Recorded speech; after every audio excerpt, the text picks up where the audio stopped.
Well, good morning again. I am Reverend Sally Robbins. For those of you I've not had the privilege of meeting yet, I'm delighted to be here and filling in for Dr. John and Barbara as they take a very well-deserved weekend off. So the title of my talk this morning, A Powerful Force for what? Good.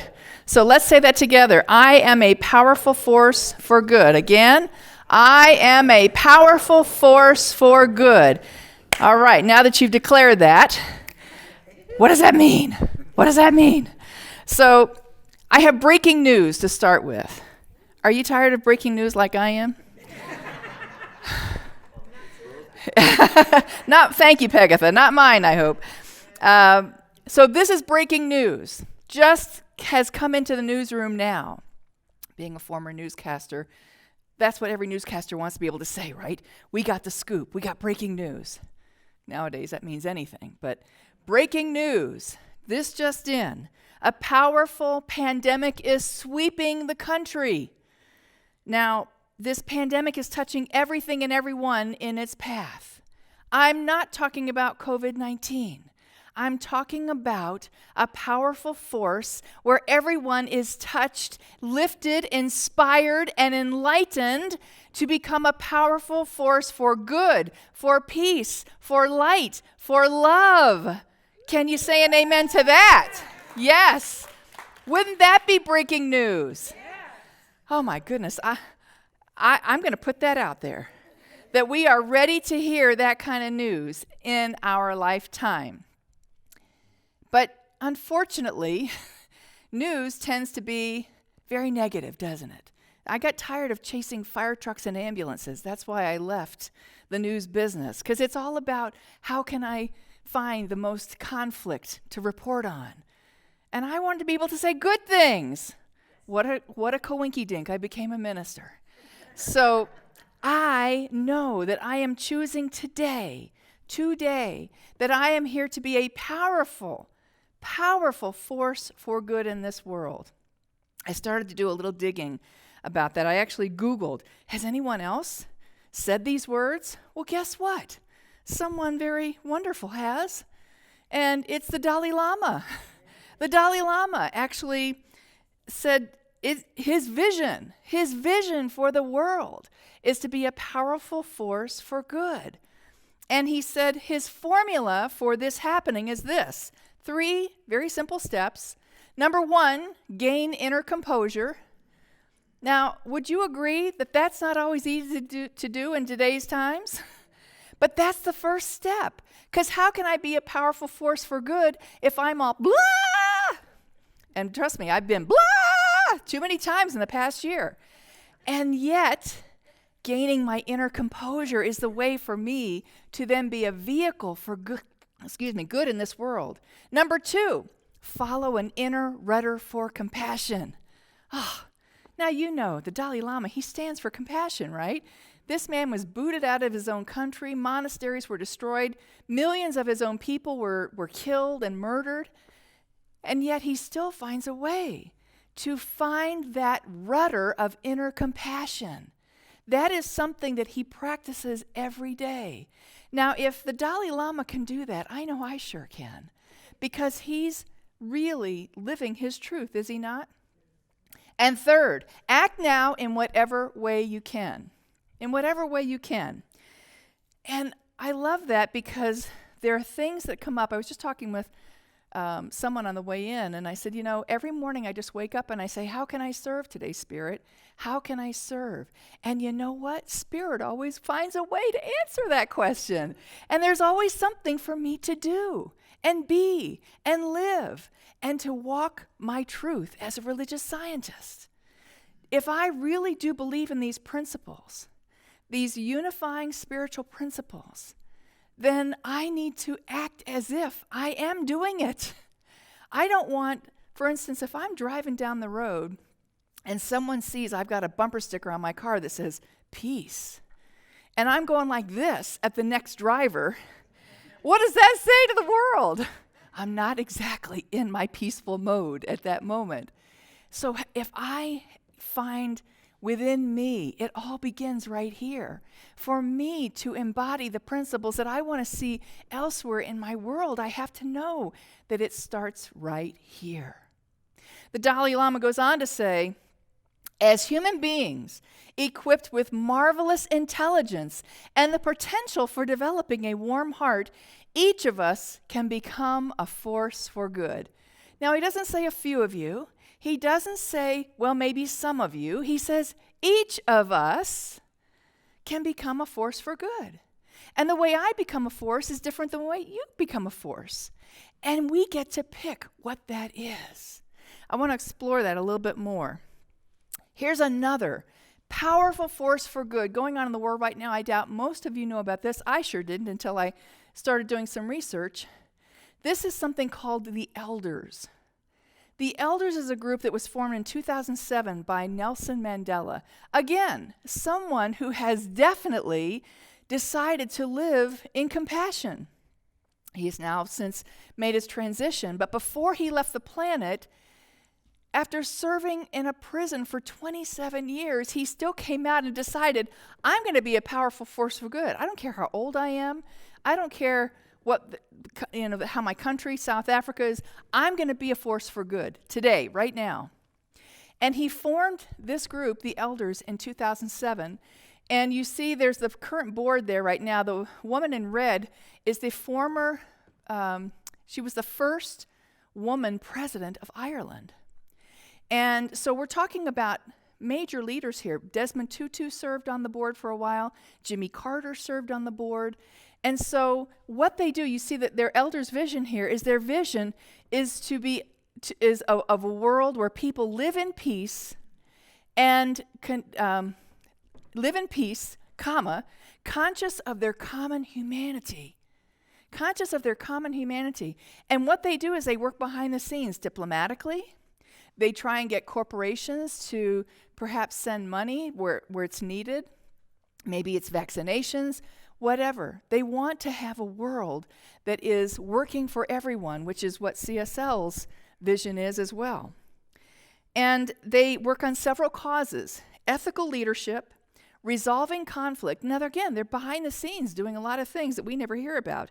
Equality for women and girls, because that is a huge issue in the rest of the world and here today still. And championing refugees. These and many other things, they decide to champion these causes, and they go out there and they do a lot of good. They encourage dialogue between countries. So this is country to country, man to man, woman to woman. They've decided they're going to be a force for good. Nelson Mandela, the founder, said to be free is not merely to cast off one's chains, but to live in a way that respects and enhances the freedom of others. When I live my truth and model these principles, I'm empowering you and everyone else around me to do the same. So when I choose to become a force for good, then energetically I'm telling you, you get to do the same thing. And there's like an energy exchange, and then there's a wave that just starts coming. And that wave of goodness goes across the country, around the world. That's what we're talking about here. Creating something that is so far beyond us, but it starts with me. It starts with me deciding I'm going to be that powerful force. And businesses can be a powerful force. Let me tell you about Custom Inc. Custom Inc. was formed in 1999 by 3 former college friends. One of them was working on Wall Street. He'd been working there for about a year after graduating, and he was like, I'm really tired of working on a job with no heart. Can you relate? When you're working with no heart. And he said, there's got to be a better way. I want to create something in this world that gives back. So he and his 2 other college friends formed Custom Inc. It was a little t-shirt shop that did custom designs, and they've built it from there. They decided early on that their logo, it's not an accident, their logo contains an octopus. And they specifically chose that because the octopus has 3 hearts. Has 3 hearts, biologically 3 hearts, that beat and do different functions for the octopus's body. And because of that, they decided we want to have a company with heart. What better than to have Inky, that's what they've named their logo there, Inky, to have a logo that has 3 hearts, an octopus. And so what they do is they empower their employees to be a powerful force of good in their own right. They invite them to do volunteering and go out and make a wish is one of the things that they do. That's what this picture is right here, where they actually will fulfill some child's wish. And then they do other things like getting involved in the community and giving back with T-shirts and things like that. This company decided from its inception to be a powerful force for good. And the owners are very clear on their intention. I've worked for a lot of places, maybe you have too, where they've got nice mission statements hanging up on the wall that no one can repeat because it doesn't really mean anything. And this company said, nuh-uh. We're going to have a value system, and they chose values at their first corporate meeting, and they live by those values and enabling the employees and empowering them to do the same. I love the idea that we can take this into our businesses, that we can not only do this for ourselves, but here's a model company that has decided that they are going to be a force for good, not just in their region, because they're all over the country now. They've exploded in growth, and they're all over. I've actually I've designed my own T-shirts twice with them. They have a fabulous interface on the web, and they've done this, and they're still giving back. They give back. So the founders decided they wanted to be a force for good. I want to take that to heart as well. Another story I want to share with you is with this man. His name is Richard Montanez. Now, Richard grew up in a very rural farm community in California. His family actually picked grapes. That was their job. And so his desire, was just, hey, I just want to get through the day. He didn't even know how to speak English. And so he grew up very poor. He went to school, and he got frustrated because he couldn't speak English, and he was getting behind, and he was really struggling. He dropped out after the 4th grade, went back to picking in the fields and other various and sundry jobs that he had. But one day, someone approached him and said, hey, there's a Frito-Lay plant right down the road, and they're looking for janitors. Would you like to come and be a part of that? He applied and he got the job. He was so excited. His grandfather said to him, now I want you to listen. If you're going to be the janitor, you better be the best janitor there is. Make them know that the floors shine and really do your job well. Make sure that that's what you're here to do. So Richard goes to work for Frito-Lay. And he starts noticing that, people are going, hey, this guy's really out there doing a lot of good. And he started making a name for himself, but he said, you know what? I saw that Frito-Lay, this is the 80s, had no products for his cultural market, the Latino market. He said, that's really strange, because especially here in California, there's a bunch of, Latinos that would love to eat some of these products. So he hitched a ride with one of the salespeople because he wanted to learn other parts of the business. He hitched a ride with one of the salespeople who went out to a convenience store and was refilling, and he saw all the Frito-Lay products, Lays and Ruffles and all that. And then he saw Mexican spices next to it. And he went, hey, what if? So he goes back, and it just so happened there was a broken machine that day that was making Cheetos. And it hadn't dusted the Cheetos. You know how the Cheetos have that stuff that your fingers get all orange when you're eating them? And they hadn't dusted, and so he scooped up a bunch of the non-dusted Cheetos, and he took them home. He put together his own concoction of spices, which included chili powder and some secret spices that he wouldn't reveal to anyone else. And so he tried them out with his family, and his friends are like, this is really good. These Cheetos taste fabulous. This is what I'd like to eat. So He decides, you know what? The CEO had just put out a video because in the 80s, Frito-Lay was falling on hard times. And to boost morale, the CEO had just put out a video saying, everyone here is an owner. I want you to act like an owner. Well, he took that to heart. He looked in the company directory, found Roger Enrico's number, who was the CEO of Frito-Lay. And he didn't know any difference that he shouldn't be calling the CEO, but he called. And this is the actual I love this phone conversation that he has now given back to us. He says, he got an answer. Mr. Enrico's office. Who is this? Richard Montanez. What division are you with, Richard? California. You're the VP overseeing California? No, I work at the Rancho Cucamonga plant. Oh, so you're the VP of operations there? No, I work inside the plant. Oh, you're the plant manager? No, I'm the janitor. Oh, let me put you on hold, please. And a few minutes later, hi, this is Roger. How can I help you? The CEO picked up the phone. And Richard was ready.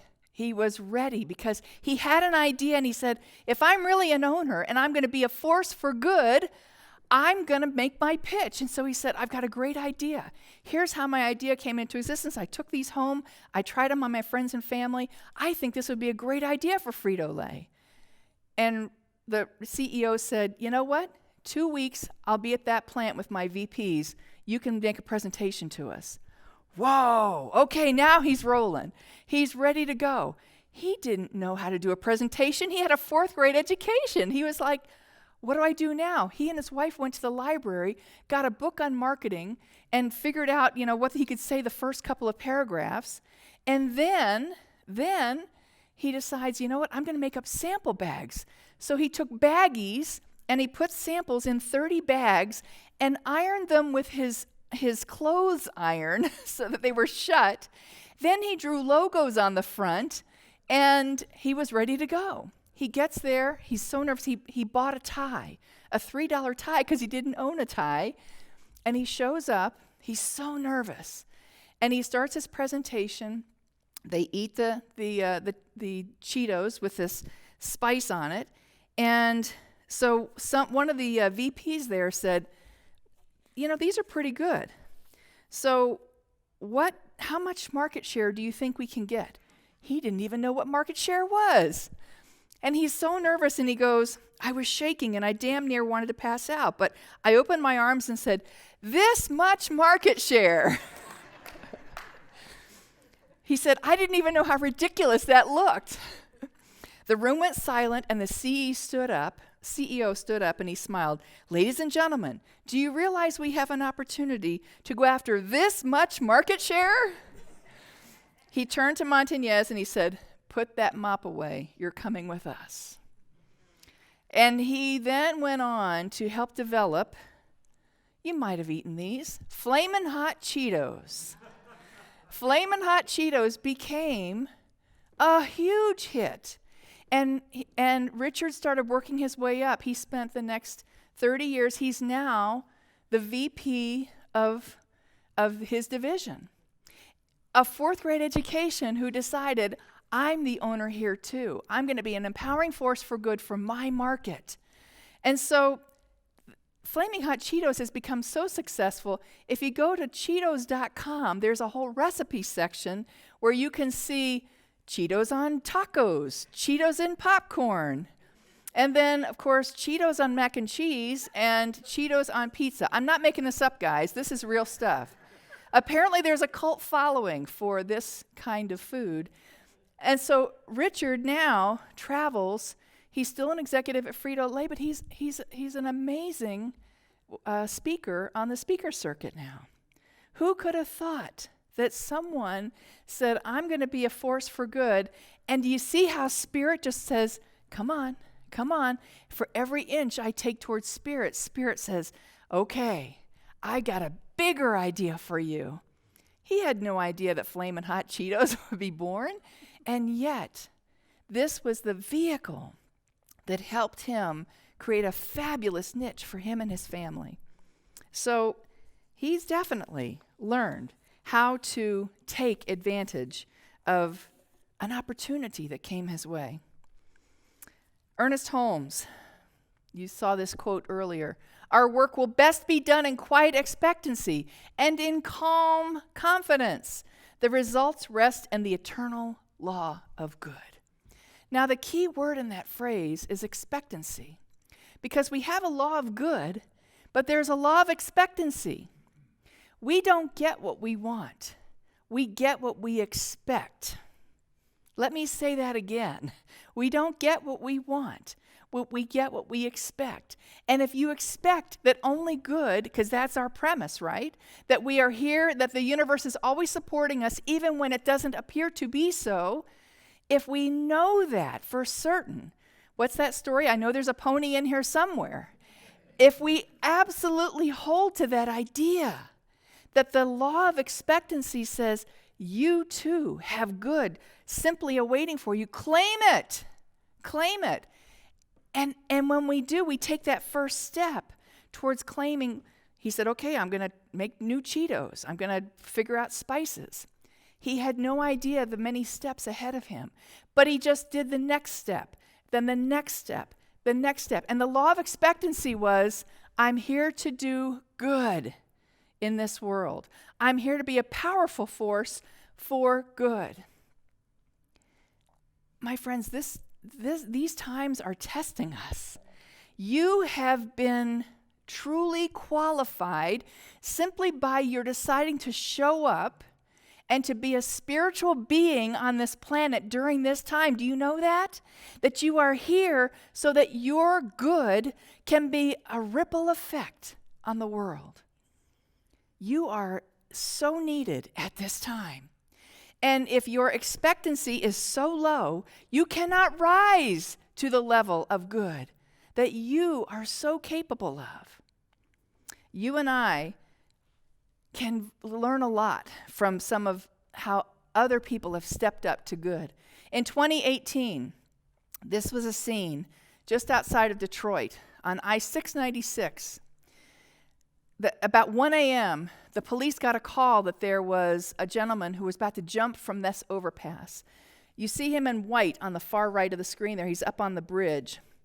The police immediately stopped the traffic in both directions and asked these 13 truckers to pull their trucks in so that no one could get in. And if he did decide to jump, at least he wouldn't have as far to fall. And so they spent the next several hours there while the police talked to him and showed compassion for this man who was in a great deal of pain, wanting to commit suicide, and they were able to take him to the hospital. These truckers said, I'm going to be a powerful force for good today. They were just driving their load. And the police said, can you just pull your truck in there? We have opportunities every day if we simply allow ourselves to be called forth to a higher good. That's wonderful, a wonderful way that we can do that. There's a gentleman by the name of Minor Myers Jr., and he was the, actually I'll show his quote first. He's at Illinois Wesleyan University. He says, go into the world and do well, but more importantly, go into the world and do good. This is what he said to his students constantly. He had a waiting list for his classes. Students loved him that much because they knew that they weren't just going to get the same old from him. Go out and find yourself a good career and make a bunch of money. He said, follow your passion and do what is good for the world. And so because of that, he was one of the most popular professors that they had. I love this. Go into the world and do good is what he's telling someone who's 22 years old. Isn't that the time when we should be learning that message? And then it's not just individuals, it's not just businesses, but how about countries? The story that I'm about to tell you is about the country of New Zealand. The country of New Zealand just recently decided that not only are they going to do good for their own citizens by vaccinating them for the COVID-19 vaccine, they decided, you know what, this is really expensive. We're going to buy enough vaccinations for our neighboring islands. small principalities that interact with New Zealand but may not have the financial resources. So when they did that, they actually offered to, and I'll give you the list, Tokelau, Niue, the Cook Islands, and the Polynesian neighbors Samoa, Tonga, and Tuvalu. They offered to buy the vaccines for the other principalities so that they too could be COVID vaccinated. That's the kind of country I want to be in. Would you agree? When you're looking out not only for your own citizens, but you're taking care of your neighbors. That's a wonderful example. And last but not least, I'll give you this first. Jana Stanfield. She's a wonderful musician. I think she might have played here. I cannot do all the good that the world needs, but the world needs all the good that I can do. So it doesn't matter if I can't do everything. What can I do today? That's where I want to be. And this last story, you probably saw this. On January 6th, when the rioters had stormed the Capitol, and at the end of the day, the rioters had finally been removed from the Capitol, Andy Kim, who is the representative who represents New Jersey, he had gone in, he had voted, they had done what they needed to do late into the night, and he came back out and he was in the rotunda, and he saw that National Guardsmen were picking up all kinds of trash, pizza boxes and backpacks, and even an American flag was there. And he went over to the National Guardsman and he said, "Could I help? Can I get a trash bag too?" And he just kneeled down and started picking up trash.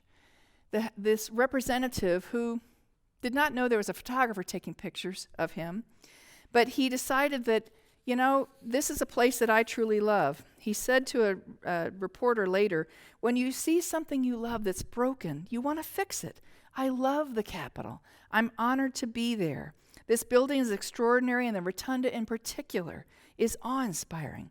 It really broke my heart, and I just felt compelled to do something. What else could I do?"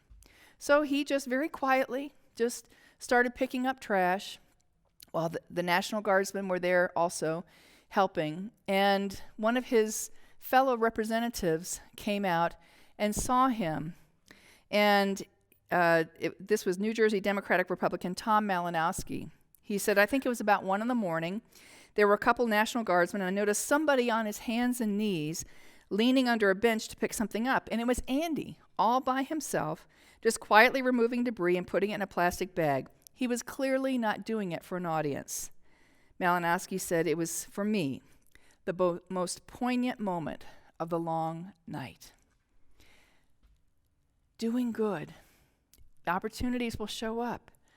And I'll end with this quote from John Wesley: "Do all the good you can, in all the ways you can, to all the souls you can, in every place you can, at all the times you can, with all the zeal you can, as long as ever you can." Isn't that wonderful? To know that we have a place to be a powerful force for good, that we can stand in love and know that we embody harmony, peace, compassion, all of those things. And it comes forth in a beautiful way for each one of us. Each one of us has a rightful place in this gigantic wave, this movement that is moving forward across the country. Let's find our place in that every day, a powerful force for good. Are you with me on this? Yeah, a few of you are. Are you with me? All right. Let's be a powerful force for good. Namaste.